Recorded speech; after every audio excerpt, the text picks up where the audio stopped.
समझ में नहीं क्या आवत कि राउर आभार कौन तरह से प्रकट करी। राउर उपकार के धन्यवाद देवे खातिर आयल रहनी है, बाकी राउर जो स्थिति बा समझ में नहीं आवत कि अपन प्रसन्नता कैसे व्यक्त करी। कैसन खुशी राजा साहब? हमार बेटी सुकन्या के विवाह पक्का हो गई बा और ये सब शहंशाह के कारण ही संभव भइल बा।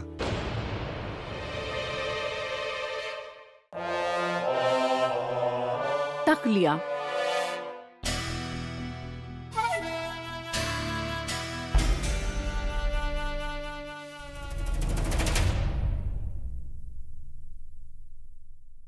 मरहम लगावे से पहले दिल में जौन तकलीफ पा उ बयां करता।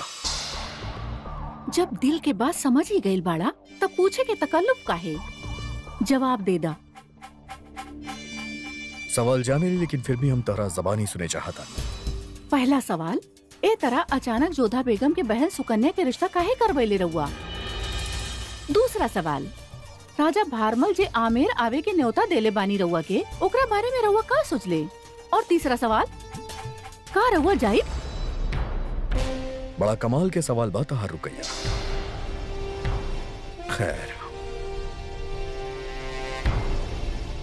पहला सवाल के जवाब, हम सुकन्या के शादी जोधा बेगम के तोहफा देवे खातिर ना करवावतानी। ई महाजेगो सियासी समझौता हा। ई रिश्ता के बाद धवलगढ़ हमार सरपरस्ती में आ जाई। रुकैया, ऐसे पहले बहुत लोग शमशीर के जरिए हिंदुस्तान पे फतेह पावे की कोशिश के लिए, लेकिन नाकामयाब रहे। हम रिश्तेदारी के हथियार इस्तेमाल कई। बड़ा कमाल की चीज होखेला ई रिश्तेदारी, और ई रिश्ता के साथे हिंदुस्तान पे पकड़ और भी मजबूत होत बा हमार। बहुत खूब। दूसर जवाब, तू यह जाना चाहता रू ना कि हम राजा भारमल के न्योता के बारे में का सोचत हैं? रुकैया, राजा भारमल बहुत खुश पड़े। उनकर बेटी जिनका रिश्ता कहूँ ना होत रहे, अब उनके उन्हीं के कौम में एगो काबिल लड़का मिल गई बा। वो चाहे लेकिन उनकर दामाद होके के नाते हम उनकर रस्म में शामिल होके, वो भी जोधा बेगम के साथ है। और ये जवाब में तहार तीसरा सवाल के भी जवाब शामिल बा के हाँ, हम आमेर चाहता है। अब तू हमके ही बतावा, तो ये मरहम काहे लेके आयल बा? ई उहे मरहम हा जौन जोधा बेगम हमरा खातिर बनेले रहली बा ना? हाँ, दवा बेहतरीन बनेले रहनी जोधा बेगम। अजीब फितरत था जोधा बेगम की। लुकैया, तोहार भी फितरत उनसे अलग नहीं खे। पहले शिकायत करेलू फिर तारीफ। कबो कबो बेगम लोग के समझल बहुत मुश्किल हो जाएला हमरा खातिर। हर मर्द खातिर एगो औरत के समझल बहुत मुश्किल होखेला, बाकी एगो दोस्त खातिर दूसरा दोस्त के समझल ना। और हमनी दोस्त होखला के नाते रउआ से कुछ कहे चाहता नहीं ना। रउआ आमेर जइहे और ना हम रउआ के आमेर जाए दे।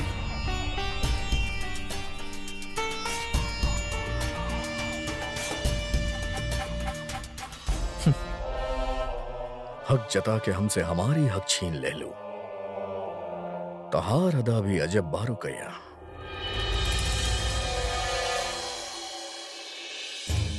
कहेले के रात के बाद और दुख के बाद सुख जरूर आयला, यह कुदरत के कानून है। राजा साहब, हम आपके बेटी के रिश्ता तय होके की मुबारकबाद आपके देता नहीं। आपके ख्वाहिश बाकी हम तमाम अजीजो खास के साथ आपके बेटी के निकाह में शिरकत करें।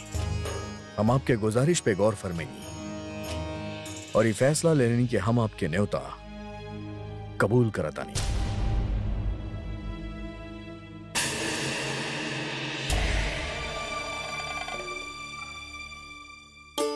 बहुत बहुत धन्यवाद शहंशाह। हमरे यहाँ विवाह में बड़ बहन और बहनोई की उपस्थिति अनिवार्य समझल जाला। राउरी निर्णय से हमके बहुत प्रसन्नता भइल। आपके बेटी के शादी में कोनो तरह की कोनो कमी ना आई राजा साहब। हम आपके रस्म रिवाज से अच्छा तरह से वाकिफ पानी और उनकर इज्जत भी करेली ही खातिर हम आमेर में आपके मेहमान नवाजी कबूल कराता नहीं।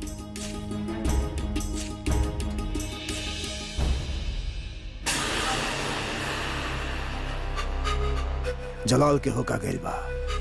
जोधा और ओकर खानदान के इतना अहमियत कहे दे रहल बाड़ा। शहंशाह, हम बस बड़म सुकन्या के बहनोई होके के नाते जौन तोहफा और जिम्मेदारी बनेला आपू अम्मी जान के साथे तय करब।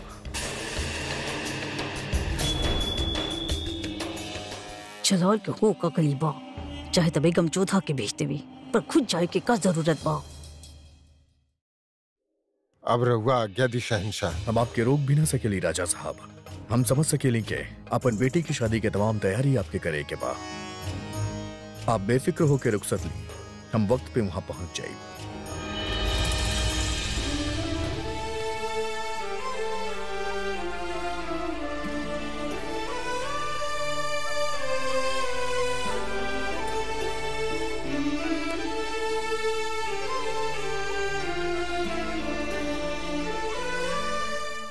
पूरा खानदान के साथ आमेर जाए के बाद कहो का गईल बा जलाल के पूरा राजवंशी ये मौका के तलाश में रहेले और जलाली मौका तोहफा में दे रहल बाड़े। आमिर चल जाई है जलाल तो हो सकेला राजवंशी उनकरा खिलाफ कोनो भी साजिश करें। अदगा खान साहब, रउआ के जलाल के समझावे के होगी।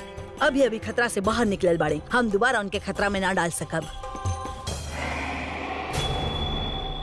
अदहम रउआ कुछ कहत कहे नहीं की। अम्मी जान, बोले के ना को ना वजह बा ना जरूरत। शहनशाह के फैसला पत्थर के लकीर हो खेला, लेकिन ये बार उनका अपन फैसला बदले के होकी अधम खान। हम समझाइब शहनशाह के। तो ठीक बा, ई तय रहल कि हम सब मिल के जलाल के समझाइब। हमरा तो समझ में ना आ रहल बाकी हर बार हर न्योता काहे कबूल कर लेवेले शहनशाह। काहे के बड़म में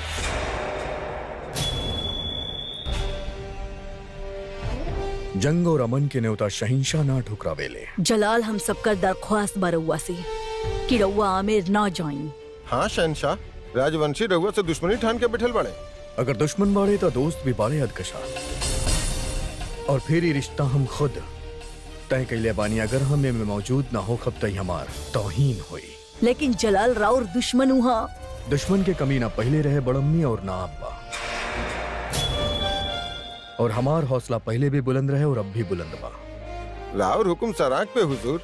सेना के एगो बड़ टुकड़ी ये बार राउर साथे रही सफर में। अजमेर जाए के वक्त जे राजवंशी राउर खेमा में घुसपैठ करके गुस्ताखी कैले ओकरा से खतरा साफ बा। बाकी ये बार हमने के सिपाही आमेर में चारों तरफ पहरा पे रही हैं। गुस्ताखी माफ हुजूर। और अगर कोनो भी राजवंशी राउर तरफ आंख भी उठावे की कोशिश कैलस तो हिफाजत के मुआवला में हम आपके रिश्तेदारी के लिहाज भी ना कर पाई। हम के रउआ पे पूरा भरोसा बात कसा।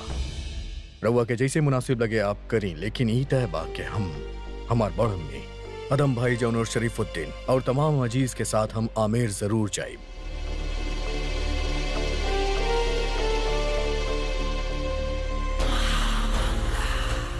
बहुत खूब अदगा खान साहब, हमने के जलाल के आमेर जाए के रोके के रहे। माफ करी है, रउआ सब कुछ उल्टा कर देनी। शहनशाह के मर्जी हमरा खातिर हुकुम है और उनकर हुकुम के तामील कैल हमार फर्ज है। हम उनकर ना रोक पैनी तो का भेल। हम दुश्मन के तो रोक सके नी। हम जे कहनी सोच समझ के कहनी है महामंगा। इजाजत दी है।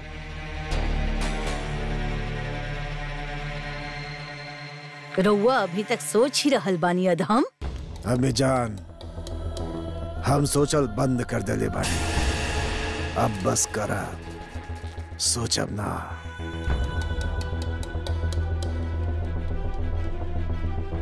या अल्लाह, अब हमके ही निकाह में जाए के ही पड़ी। अदहम कहीं कुछ बेवकूफी ना कर बैठे। अदहम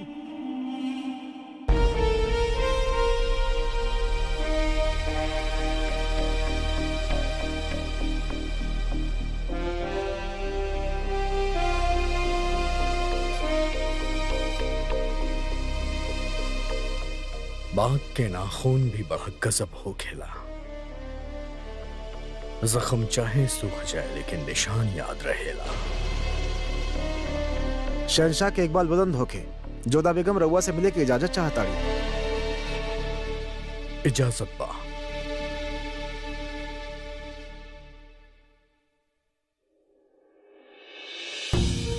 हम रउआ से मिले चाहत रहनी जोधा बेगम। कहबा के रउआ ही हमके दर्द देनी और ओकर मरहम भी। तो रउआ ही बता दी कि निशान कब तक जाई। रउआ अपन परिवार के साथ आमेर जाके निर्णय ले ले बानी। उधर शुक्र मनावा के बाघ के पंजा के निशान बा वक्त के साथ साथ ठीक हो जाई। कहूँ अगर बाघिन के होता या ना जिंदगी भर हम के निशान के याद दिलावत। हम रउआ से कुछ पूछ रहल बानी। सवाल की जगह पे सवाल करे के राउर खासियत हम जाने ले। और हम भी जाने ले कि हमार बात के जवाब सवाल में देवे ली रउआ। आपन सवाल के उत्तर ले ले बिना हम यहाँ से ना जाए। का रउआ के हमरा साथे जा रहल केहू से कोनो शिकायत बा? राउर परिवार आमिर के सराख पे, परंतु इतना बड़ सेना के टुकड़ी लेके आमिर जाके का अर्थ बा? ये आमिर के मर्यादा पे प्रहार होगी। का रउआ के हमार बापूसा के सुरक्षा प्रबंध पे संदेह बा? बेशक न जोधा बेगम, जाना तनी कि आमेर वाले हमरा खातिर अपन जान पे खेल जाइए और ई बात के सबूत आपके भाईजान हमके बालोक के जंग में दे ले रहे। और बाकी लोग के का आपके सामने ही अजमेर जात वक्त एगो राजवंशी हमरा पे हमला करे के कोशिश कैलस और अब तो हम उनके बीचों बीच जाता नहीं तका हमरा पे हमला ना हुई। सिर्फ ई बात के शक बा, ए खातिर अपन हिफाजत खातिर हम अपना साथे अपन सिपाही के लेके जात बानी। और अच्छा ही बा, इतना बड़ फौज के देख के आपके वालिद साहब के दुश्मन भी उनकर बेटी के शादी में कोनो मुश्किल पैदा करे से पहले 1000 बार सोचिए। अब हम रउआ से एगो सवाल पूछा तानी जोधा बेगम, का आपके ई रिश्ता से शिकायत बा या फिर ई बात से कि ई रिश्ता हम तय करवैले बानी? राउरी उपकार खातिर हम आभार प्रस्तुत कर रहल बानी, परंतु पर का जोधा बेगम? बुरा सोचा तब भी रउआ के गुस्सा आवेला, अच्छा सोचा तब भी रउआ के गुस्सा आवेला। ये हुनर रउआ में पैदाइशी बा या बकायदा आप एकर तालीम ले बानी? सुकन्या के विवाह तय करावे के पीछे कौनो न कौनो लाभ तो अवश्य सोच ले होखिए रउआ। शायद। खैर, जब इतना नेक काम कैले बानी रउआ खातिर त ओकरा बदले में रउआ से जरूर कुछ ले। जानत रहनी ई बात त आई ही, इतना तो हम रउआ के जान चुकल बानी। बिना कौनो लाभ के रउआ कौनो काम ना करेले। जब जाने ली तो सवाल काहे पूछेली जोधा बेगम? खैर, सवाल पूछे में वक्त जाया मत करी और आमेर जाए की तैयारी करें। और हाँ, अपन भाईजान के पैगाम जरूर भिजवा दिया कि हमार हिफाजत के मुकम्मल बंदोबस्त कही जाए। बाहर वालों से बचावे खातिर हमार फौज तहा, लेकिन एगो बागिन से हमार मतलब बाके आपसे हमके खतरा हमेशा बा। का? सही तो कहा तानी जोधा बेगम, तोप के गोला के तरह हमेशा फटे के तैयार आपके गुस्सा, शमशीर से तेज आपके जबान और कटार से तेज आपके धारदार नजर, ये तीनों के हमला हमरा पर हो गए तब कौनो मरहम हमके बचा ना सकेला जोधा बेगम। ताना काहे मार रहल बानी? हमारी अपराध खातिर दंड दे दी ना हमके। हम बेशक आपके सजा देव जोधा बेगम। जब आमेर जाइब त कितना कुछ करे के पड़ी रहुआ के हमरा खातिर। हम तो सोचा तानी काहे ना रोज रहुआ हाथ के बनल खाना खाई, और वैसे भी अब हमरा के तीखा के आदत हो गई बा। अब हमरा पे मिर्च के असर ना होखेला।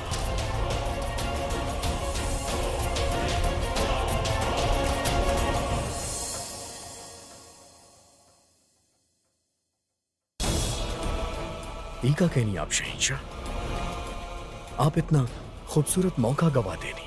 अगर आप चाहत तो जोधा बेगम के हाथ से ई मरहम लगवाई थी।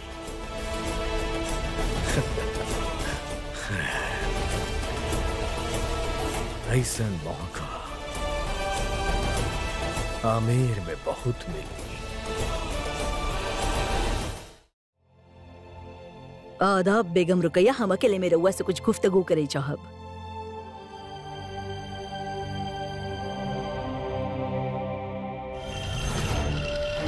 हम जानत रहनी रउआ परेशान होके हमरा पास ही आइब, ये पूछे आइल बानी ना कि जलाल जोधा बेगम के बहन के रिश्ता के बात काहे कैले और राजवंश ही काहे चुन ले? ना, हम रउआ से ई कहे आइल बानी कि राजा साहब के न्योता के जलाल कबूल कर ले बा और सब अजीजन के आमिर जाए के हुक्म देले बड़े। का? रउआ अब भी कुछ समझनी की ना? जलाल सबसे पहला तो रिश्ता जुड़वैले, अब निकाह में शरीक होके जात बड़े। बताई काहे? हम बतावतानी इस सब कुछ जोधा खातिर कर रहल बाड़े। हम रउआ के पहले ही आगाह कैले रहनी, अगर बेगम जोधा बच गई नहीं तो और मुश्किल बढ़ जाई। माँ हम रउआ जोधा बेगम के लेके कुछ ज्यादा ही परेशान रहेनी। हम रउआ से पहले भी कहले रहनी कि जोधा बेगम के हैसियत हमरा सामने चींटी से ज्यादा नहीं खे। और हम भी रउआ के वो वक्त समझैले रहनी कि एगो छोट से चींटी अगर हाथी के कान पे रेंग जावे तो हाथी के भी नाश न जा सकेले। बेगम रुकैया रउआ कबो सोच ले बानी जलाल आमिर काहे जाए चाहत बाड़े और निकाह में शरीक काहे होके चाहत बाड़े? काहे कि वो बेगम जोधा के मायका बा। जलाल पल पल बेगम जोधा के करीब आ रहल बाड़े। हमके ऐसन काहे लग रहल बा कि बहुत जल्दी बेगम जोधा रउआ से बेगम एक खास के ओहदा छीने वाला बानी। रउआ यहाँ बेगम जोधा की तरफदारी करे आयल बानी माँ हम? हमरा में उनकर खौफ पैदा करे आयल बानी। खुदा गवाह बा बेगम रुकैया, हम बेगम जोधा के तरफदारी कब्बो ना कहनी और ना ही करब। मरले के बाद भी हम ना चाहब की बेगम जोधा के बेगम एक खास के ओहदा मिले। यही खातिर रउआ के पास आइल बानी, बचा ली अपन बेगम एक खास के ओहदा के। रउआ ही कहनी ना जलाल राउर दिमाग से चलेला, उ राउर कहल कब्बो ना टाले ने तो आज दिखाई आपन काबिलियत। और अगर रउआ से हो सके तो रोक ली जलाल के आमिर जाए से। जलाल के रोकी आमिर जाए से। खुदा हाफिज।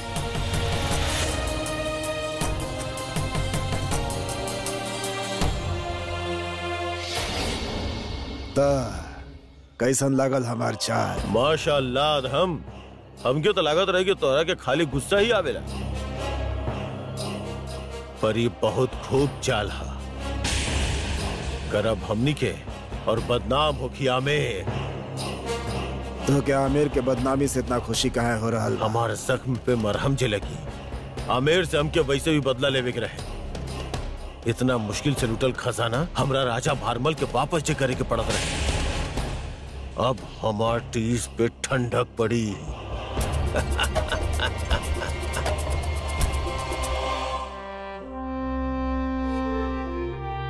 ये डूबत सूरज कितना खूबसूरत लागत बा। हिंदुस्तान के शहंशाह बानी रउआ, इतना बड़ शख्सियत राउर फैसला पर क्यों उंगली उठा सकेला? ता आमिर जाए से रउआ इनकार काहे ना कर सकेले?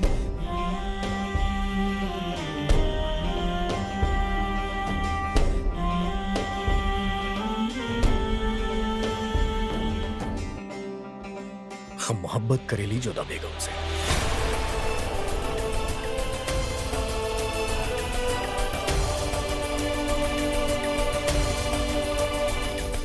हम आपकी बात बतावे खातिर मजबूर नहीं की, लेकिन सच ही है बा।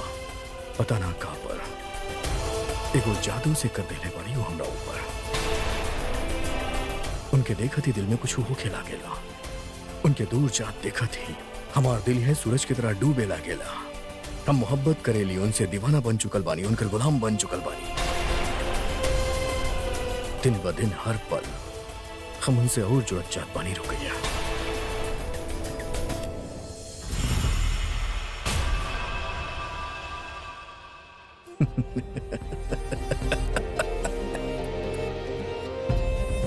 आज पहला बार रउआ माथा पे शिकन दिखले बानी। रउआ के हैरान कर देले बानी। रुकैया, जलाल आइंदा मजाक में भी ऐसा मजाक रउआ हमरा साथ कबो मत करिहा।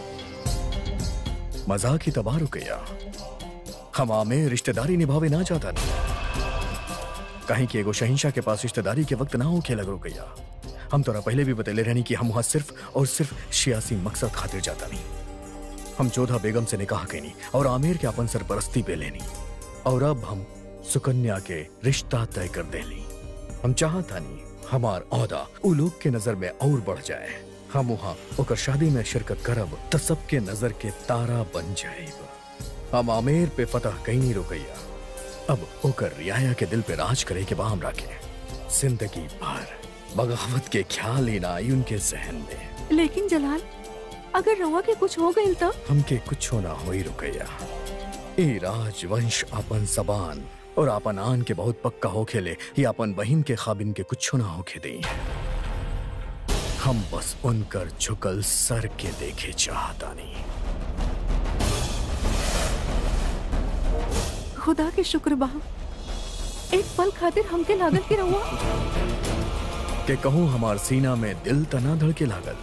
रुकैया शायद तो भुला गइल बाड़ू, ना ही हमरा पास दिल बा और ना ही कबो हुई।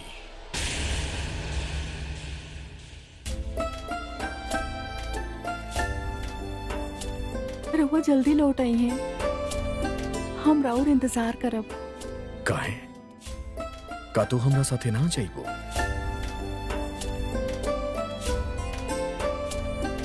हम रहुआ के साथ कहीं भी आ सके नहीं जलाल, लेकिन आमेर ना।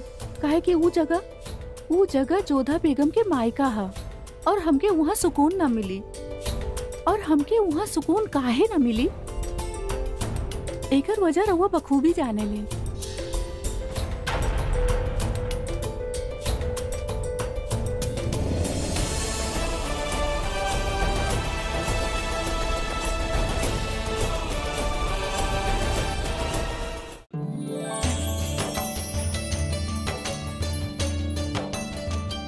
राजा भारमल आमेर पहुंच चुकल रहले और सुकन्या के शादी के तैयारी में जुट चुकल रहले। हर राज घराना के न्योता भेजावे के रहे, वक्त कम रहे और काम बहुत करे के रहे। एक बार फिर से देख ली है भारमल, केहू छूट तो ना गई। और हाँ, प्रताप के परिवार के न्योता भेजले बाड़ा की ना। मासा रउआ तो भली भांति जाने कि प्रताप हमरा साथे कैसन व्यवहार कैले रहे, कितना अपमानित कैले रहे हमरा के। मासा उ हमसे और हमारे परिवार से घृणा करेले, शत्रु समझेले हम क्या अपन। ऐसे में निमंत्रण भेजे के तो प्रश्न ही नहीं उठत। परंतु संबंध तो बा न, तू भूल रहल बाड़ कि महाराजा उदय सिंह के परिवार से हमले के संबंध बा। तो हर छोटी माँ उहे परिवार से बानी, उ आवे ना आवे उनकर इच्छा, पर हमने के अपन कर्तव्य पूरा करे के चाहिए। परंतु मासा ठीक कह रहल बानी महाराज। भले ही प्रताप हमने से कोनो संबंध न रखे के चाहिए, मगर जे संबंध बा ओकर मर्यादा तो हमने के रखे के ही चाहिए ना। जलाल से जोधा के विवाह के बाद दोनों परिवार के बीचे दरार बढ़त रहे। जहां राणा प्रताप दरार भरे खातिर तैयार न रहले, वहीं दोनों परिवार के महिला ई प्रयास में रहनी कि दोनों राजवंशीय के बीचे फिर से सुलह हो जाए, शांति और संबंध दोनों बनल रहे।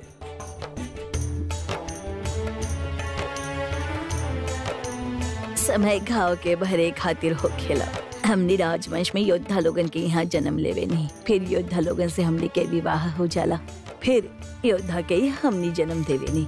हमने माला के धागा के भांति बानी जब मन के जोड़ के रखेले और स्वयं ई ना देखेनी कि योद्धा एकजुट रहे। यही कार्य हमने के ही बिया। संबंध हम स्त्री लोगन के कारण ही जुड़े ले। जब स्त्री बहू बन के केहू के घर जाले त अनदेखा एक डोरा से दोनों परिवार के जोड़ देवेली। इतिहास में योद्धा जानल जाले और हमने अनाम रह जावे नहीं।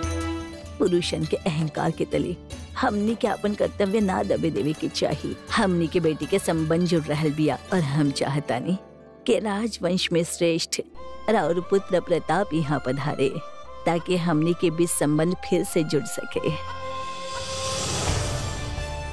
आमेर के राजा भारमल अपन बेटी सुकन्या के विवाह के निमंत्रण भेजले बाड़ा और धवलगढ़ के राजकुमार महेंद्र भी निमंत्रण भेजले बाड़ा। तो का निर्णय बा राउ?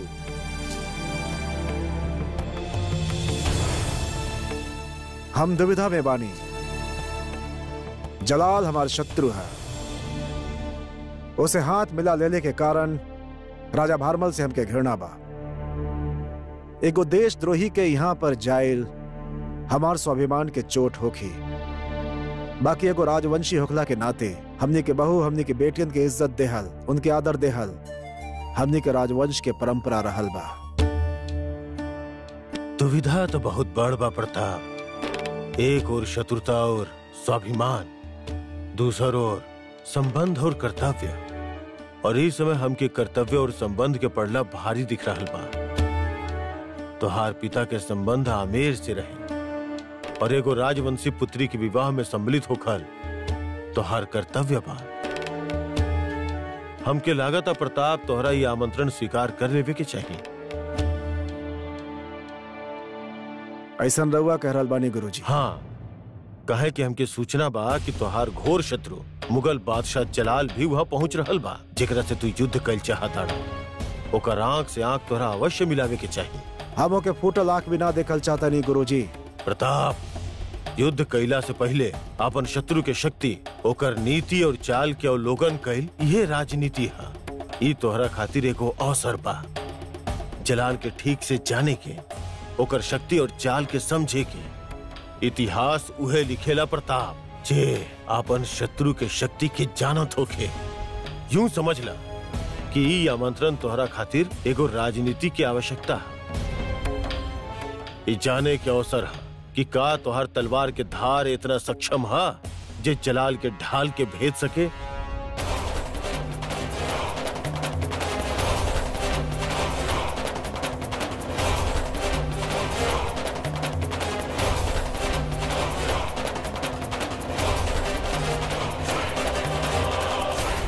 बाकी राजवंशी के साथ प्रताप भी शादी में शिरकत करी है।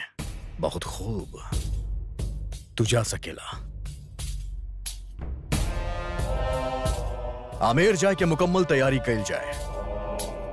हम दुश्मन से रूबरू होके खातिर बेकरार बानी। गुरुजी से विचार विमर्श कैला के पश्चात हम निर्णय लेले बानी की हम आमेर जाए, उनसे मित्रता के संबंध निभावे खातिर ना, बल्कि जलाल से होके वाला शत्रुता के संबंध के परखे खातिर।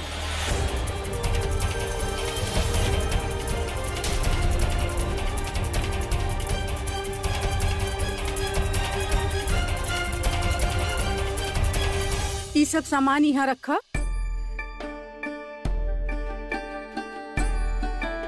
गुलबदन बेगम, कोनो कमी न रहे के चाहिए। ये तोहफा मुगल सल्तनत की ओर से जा रहल बा। बिल्कुल भाभी जान, हमार पूरा नजर बिया तैयारी पे। जी अंगा, जे सामान हम कहले रहनी वो यही जे मौजूद बा ना। जीर मल्लिका आजम, काबुल के नायाब जेवरात, ढाका के मलमल और बाकी तमाम तोहफा मौजूद बा यही जे। वो जेवरात के थाल मल्लिका के दिखाई। मल्लिका आजम, ठीक बा। जोधा बेगम रउआ से मिले चाहत बानी। ताई में पूछे के का, उनके इंतजार न कराई, ले आई उनके।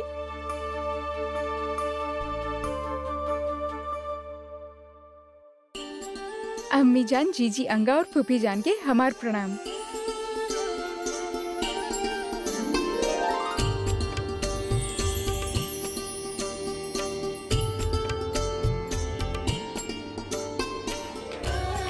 अम्मी जान, ये सब सुकन्या के शादी के तोहफा बा।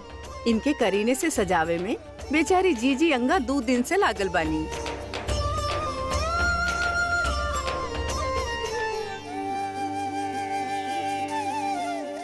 ई का जोधा बेगम, हमके समझ ना आ रहा बा कि हम रउआ के का कही।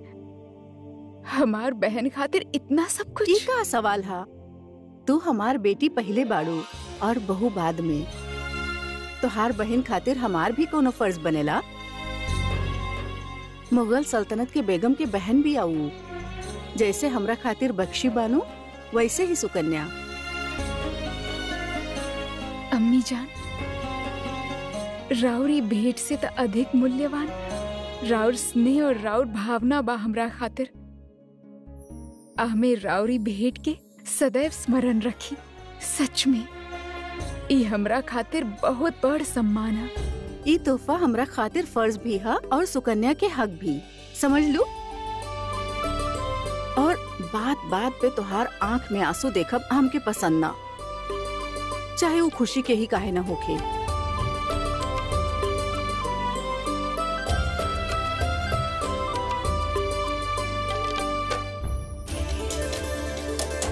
जलाल अपन परिवार के साथ आगरा से आमेर के ओर कूच कर चुकल रहे और आमेर में भी उनके स्वागत के तैयारी पूर्ण हो चुकल रहे। काहे की बात केवल सुकन्या के विवाह के ना, जलाल के सुरक्षा के भी रहे। ऐसे खुद भारमल और भगवान दास सारा तैयारी देखत रहे। आखिर मुगल सल्तनत के बादशाह इस शादी में खास मेहमान बन के जे आवत रहे। भगवान दास का सारा प्रबंध पूरा हो चुकल बा? जी बापू साहब, सुरक्षा के पूरा ध्यान रखल जा रहल बा। रउआ के चिंतित होके के कोनो आवश्यकता नहीं है। हम चिंतित नहीं भगवान दास, हम तैयार बानी।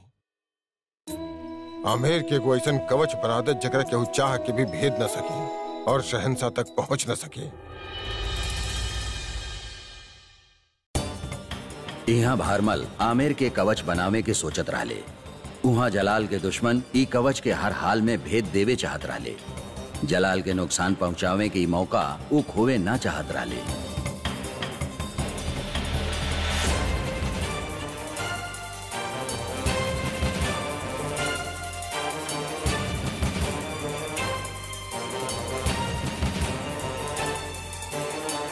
ऐसा अवसर फिर दोबारा ना मिली। सोचे के ई बा कि जलाल अपन पूरा परिवार के साथ यहाँ आ रहल बा, विवाह में सम्मिलित होके खातिर आ रहल बा, त सेना अपने साथ लेके ता आई ना। ऐसे में जलाल के हमनी के बहुत आसानी से समाप्त कर सके नी और हमनी बिना कोनो कठिनाई के ओकर वध कर सके नी। एक बार अगर ऐसा हो गई तो राजवंशी ध्वज के चुनौती देवे खातिर शक्ति मुगल सेना में ना रही। हम योजना के समर्थन कर रहल बानी, हम भी करता नहीं। ए बारे में आपके मत का बा कुंवर? ठीक कहता नहीं रहुआ, उत्तम समय बा, परंतु कायरन खातिर वीर खातिर ना। तो राउर मत बा कि अवसर के हाथ से जाए दी। अवसर के प्रतीक्षा कायर करेलन, पर पीछे से वार गीदड़, सिंह ना। सिंह हमेशा सामने से वार करेला, गरज के, विजयनाद के साथ। जलाल यहाँ पर युद्ध करे ना आ रहल बा, ओकरा साथ ओकर परिवार के महिला भी होखियन, और ऐसे पीछे से वार करल ना ही हमनी के राष्ट्र धर्म है और ना ही राजवंशीय मर्यादा। हम राजवंशी सामने से वार करके अपन सिर कटाइल श्रेष्ठ समझीला। हमने पीछे से वार करके अपन कुल के गरिमा के कलंकित ना करल चाहे नी। एकर अर्थ ही भइल कि हमनी जलाल के सामना ना करी। हमने सामना भी करब और प्रहार भी, बाकी तब जब जलाल हमने के सामने युद्ध भूमि में होखी। यही वक्त हम ऐसा कुछ न करल चाहता नहीं जोने से हमने के कुल के गरिमा कलंकित होखे। हमने विवाह में सम्मिलित होखा खाली अपन परिवार के खुशी खातिर, उनके इच्छा खातिर, उनके मान सम्मान खातिर।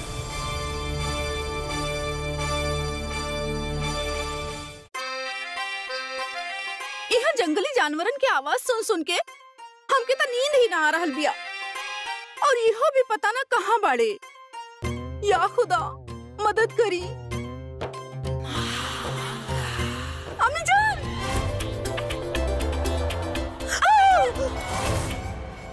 जाविदा! रउआ खुदा के भेजल हमरा खातिर फरिश्ता बानी। हाँ, हमके अकेला में बहुत डर लागत रहल। रउआ रही ना हमरा साथ अम्मी जान। हम रउआ के साथ रहब त रउआ से बचावे खातिर का और फरिश्ता आई हैं? मजाक छोड़ी अम्मी जान।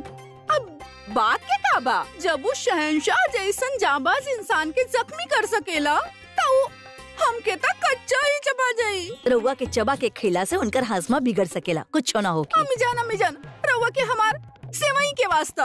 हम कसम खात बानी आज से और अभी से हम सेवई खाइब छोड़ देले बानी। इंसानियत के वास्ता। पैदाइश हमें इंसानियत नहीं खे जाविदा। अगर बाघ हमके खा जाई ता रउआ कितना कुछ गवा देहब। तनी सुनी त का गवा देहब हम।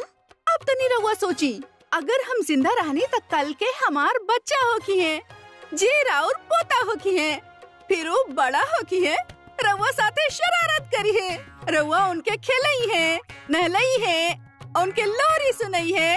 तो जरा सोच ली, एगो बाघ के वजह से राउर सारा ख्वाब टूट सकेले। बाकी रउआ कभी सोच ले बानी कि बाघ अगर रउआ के बजाय हमरा के खा गए तो हमार तो सपना वैसे ही टूट जाई। अम्मी जान, बाघ ना आई। हम सुन ले बानी बाघ वहाँ ना आवेले जहाँ पे आग होके। रउआ हम क्या कह रहल बानी? ओहो, हम उन्हें कह रहल बानी। देखी, हम तो वो मसाल के बात कर रहल बानी जे रउआ के पीछे बा। हम वहाँ जाके मशाल लेके आवतानी और रउआ के और अपन दोनों के हिफाजत करब। रउआ रुकी है जे। ये देखी अम्मी जान कहाँ गई नी? हम यहाँ रहनी फिर भी अम्मी जान भी ना काम का डरे नी।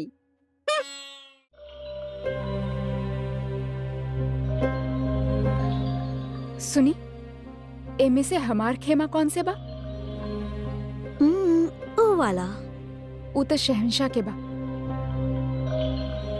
देख लू, हम कहले रहनी ना।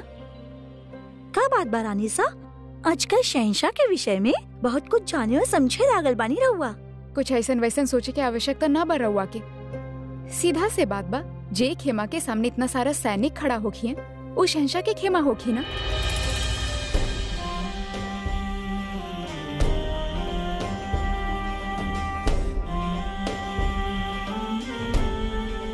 शहंशाह के इकबाल बुलंद होके हम जानी ले कि रउआ के सैर के बहुत शौक बा, यही खातिर हम पास की झील में नाव के तैयारी करवा देले बानी। बहुत खूब अदका साहब। आज पूरा चांद के रोशनी में पानी के बीचों बीच नाव के सैर करे के लुफ्त कुछ और ही हुई।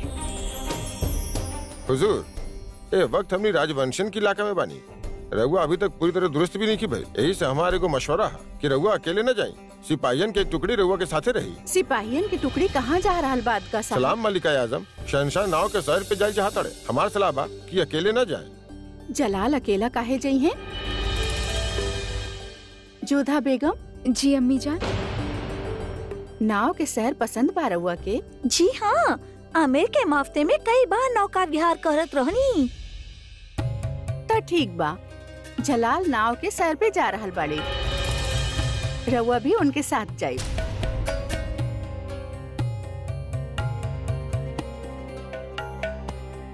हम भी अदकसा की है कहे वाला रहनी अम्मी जान। जी हम जाके तैयारी करत बानी। ना, तू हमरा साथ रहबू।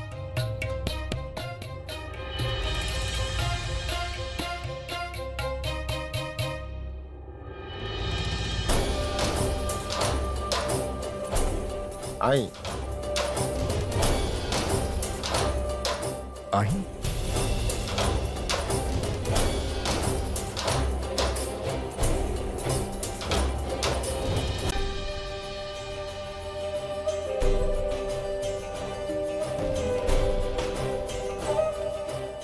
कितना विचित्र बात में आनंद आवेला। इतना रात्रि हो गई बा और इनके नौका विहार करे के बा। कुछ कहनी आप जोधा बेगम? कहनी भी तका, अपन हट के आगे रउआ के केहू के बात सुनाई कहाँ देवेला।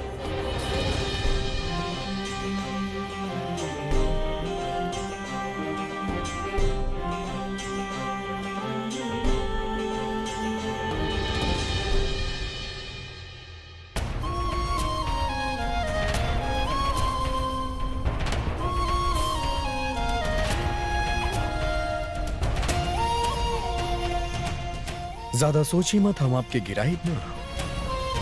हमरा मदद के बगैर आप अंदर ना, आप पाइप फिसल के गिर जाए। आ जाए।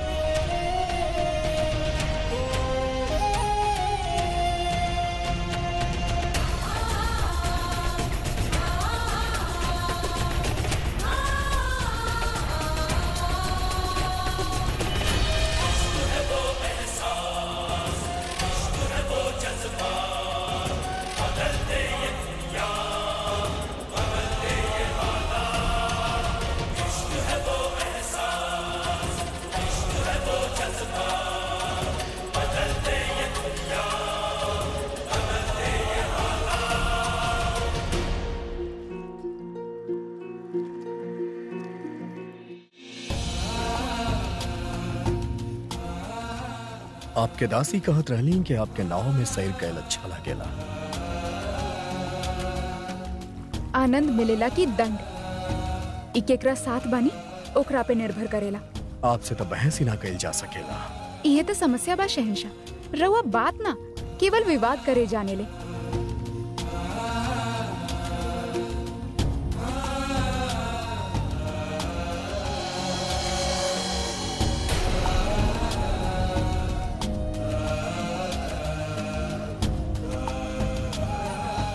संभल के जोधा बेगम, कहीं अगर रउआ गिर जाती तो लोग एक हमार साजिश समझते।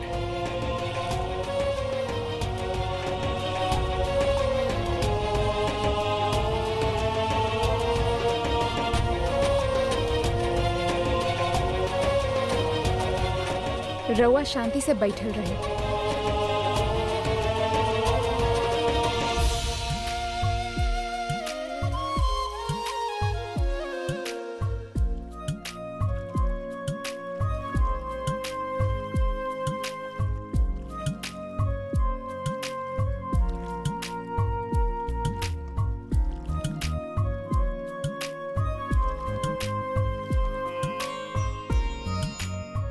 तनी ध्यान से जोधा बेगम, घाव हरा मत करी। अगर रवा के हमार करल कोनो भी काम अच्छा ना लगेला तो रवा स्वयं कर ली ना।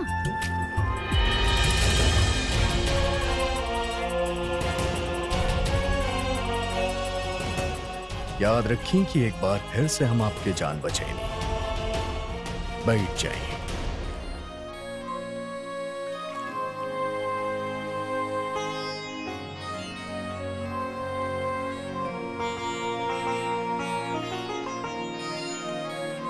राउर दुपट्टा ठीक कर देता नहीं,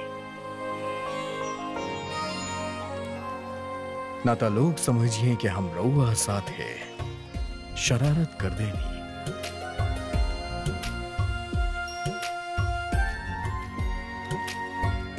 जोधा बेगम हमके लागेला कि रउआ अपन खास मरहम अपने साथ रखेली हमेशा। काहे कि जब आप साथ होखी तो पता ना कब के गिर जाए, कब केकरा जख्म मिल जाए।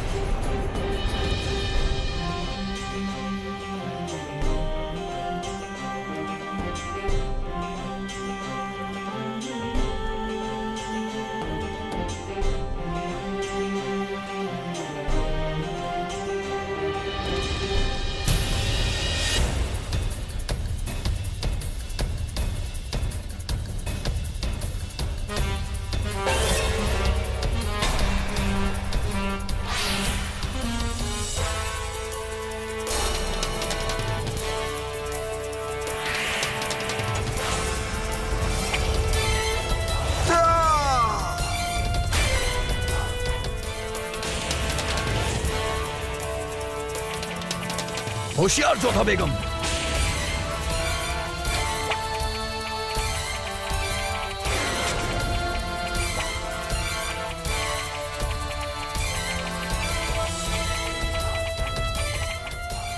आप घबराई मत जोधा बेगम, हम बानी आपके साथ हैं।